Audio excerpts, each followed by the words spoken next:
To 6 miles to 3 miles? What's going on? Yeah, it keeps getting shorter, Cheryl, obviously for security reasons.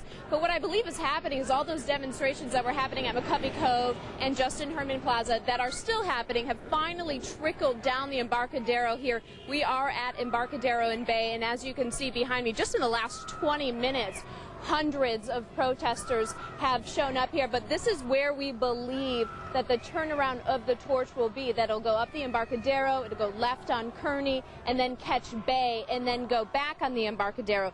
This is video from earlier all the way down the Embarcadero. Dozens of groups have traveled to San Francisco to protest the Chinese government's treatment of Tibetans under their rule. Now, since this is the only North American stop for the Olympic flame, this is the only opportunity for a lot of demonstrators to have their voices heard.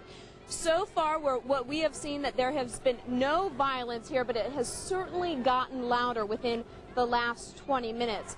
Mayor Newsom says the city is prepared. Several law enforcement agencies have come to San Francisco, including the CHP, obviously, to help out San Francisco police. But right now, here at Embarcadero in Bay, this is where we believe the turnaround will be. It was originally supposed to go all the way down to Pier 39, but we think they have cut that short just because those streets near Pier 39 are so narrow. But of course, we've been hearing all this time from Mayor Newsom that nothing is set in stone. This route could change as it is going on. Live in San Francisco, Katie Hammer, ABC 7 News. That's right. Even as the relay gets underway, they'll be evaluating it constantly. Katie, thank you so much for that. The pro-Tibet activist arrested after climbing the Golden Gate Bridge appeared in a San Francisco courtroom this morning. Hannah Strange of Oakland, along with Dwayne Martinez and Laurel Sutherland, both from Sausalito, were released from jail at about 1 a.m. During today's court hearing, the climber's case was rescheduled to be heard next week. All three are facing misdemeanor charges of climbing the bridge without permission, being a public nuisance, and interfering with a peace officer.